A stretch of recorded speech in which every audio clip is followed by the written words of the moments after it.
जब डॉक्टर सिर्फ एक लाइन बोलता है बेबी को जॉन्डिस है तो माँ के दिमाग में एकदम से बहुत सारे सवाल आ जाते हैं। क्या सब बेबीज को जॉन्डिस होता है? क्या मेरी ब्रेस्ट फीडिंग की वजह से हुआ है? क्या मेरे या मेरे हस्बैंड के ब्लड ग्रुप की वजह से बेबी को प्रॉब्लम हुई है? क्या ये डेंजरस है? और सबसे बड़ा डर, क्या बेबी बिल्कुल ठीक हो जाएगा?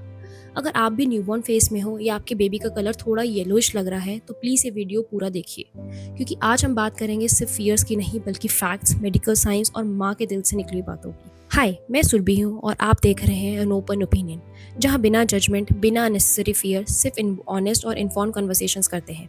मैं डॉक्टर, पीडियाट्रिशियन या मेडिकल प्रोफेशनल नहीं हूँ। मैं एक माँ हूँ 16 मंथ ओल्ड बेबी की, और जो कुछ भी मैं आज शेयर कर रही हूँ वो मेडिकल रिसर्च और पर्सनल एक्सपीरियंस पर बेस्ड है। हर बेबी अलग होता है, इसलिए आप अपने डॉक्टर की एडवाइस हमेशा फॉलो करिए। ये वीडियो का पर्पस आपको समझ देना है, डराना नहीं। सबसे पहले एक कॉमन सवाल का जवाब देते हैं, क्या सच में सब बेबीज को जॉन्डिस होता है? इसका जवाब है नहीं, सब बेबीज को नहीं होता, लेकिन ज़्यादातर बेबीज को होता है। मेडिकल स्टडीज के अकॉर्डिंग लगभग 50 to 60% फुल टर्म बेबीज और ऑलमोस्ट 80% प्री मेच्योर बेबीज को लाइफ के फर्स्ट वीक में जॉन्डिस डेवलप होता है।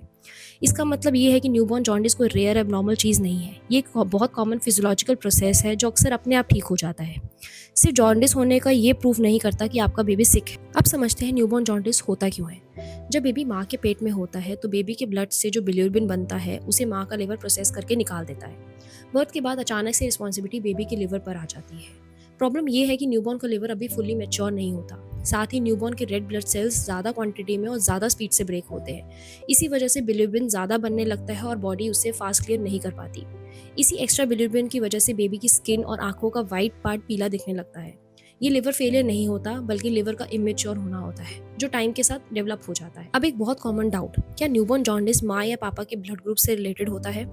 इसका जवाब है कुछ केसेस में हाँ, सब केसेस में नहीं, लेकिन कुछ स्पेसिफिक सिचुएशंस में blood group important role play करता है।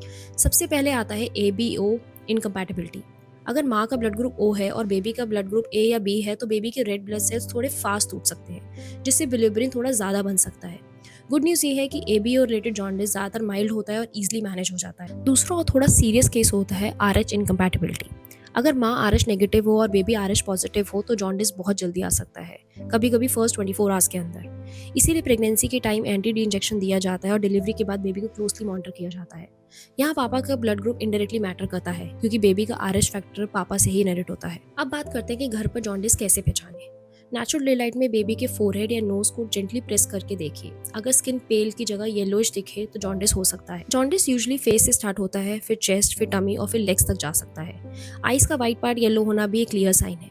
डार्क स्किन बेबीज में स्किन से ज़्यादा आईज और गम्स चेक करना यूजफुल होता है, लेकिन फाइनल कंफर्मेशन हमेशा बिलिरुबिन टेस्ट से होता है, सिर्फ आंखों से डिसीजन नहीं लिया जाता। अब सबसे इंपॉर्टेंट पार्ट, केयर। जॉन्डिस के ट्रीटमेंट में सबसे पावरफुल चीज़ होती है फीडिंग।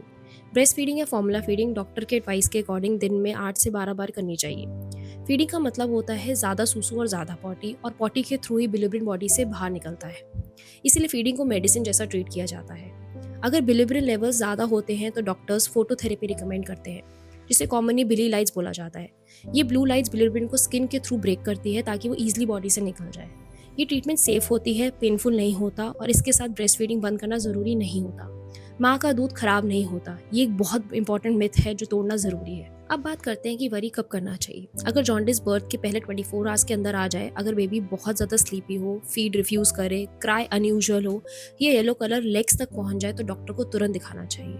अगर जॉन्डिस 2 वीक्स के बाद भी ठीक ना हो, या बेबी का स्टूल पेल हो या यूरिन डार्क हो, तो ये रेड फ्लैग्स हैं और डिले नहीं करना चाहिए। ये सब साइंस इंडिकेट करते हैं कि फर्दर इवैल्यूएशन ज़रूरी है। अब मैं एक माँ के तौर पे आपसे एक बात कहना चाहती हूँ। न्यूबॉर्न जॉन्डिस आपकी गलती नहीं है, ये आपकी ब्रेस्ट फीडिंग की वजह से नहीं होता, और इसका मतलब ये नहीं होता कि आप एक वीक या केयरलेस माँ हो। आज मेडिकल साइंस इतनी एडवांस है कि न्यूबॉर्न जॉन्डिस के मेजॉरिटी केसेस टेम्पररी होते हैं, ट्रीटेबल होते हैं और बेबी बिल्कुल हेल्दी ग्रो करते हैं। अपने इंस्टिंक्ट्स पर ट्रस्ट रखिए, लेकिन पैनिक नहीं। अगर ये वीडियो आपके लिए हेल्पफुल रही हो तो प्लीज़ लाइक, शेयर और सब्सक्राइब करिए एन ओपन ओपिनियन को। कमेंट्स में अपना एक्सपीरियंस ज़रूर शेयर करिए, क्योंकि माँ से माँ की बात सबसे ज़्यादा हीलिंग होती है।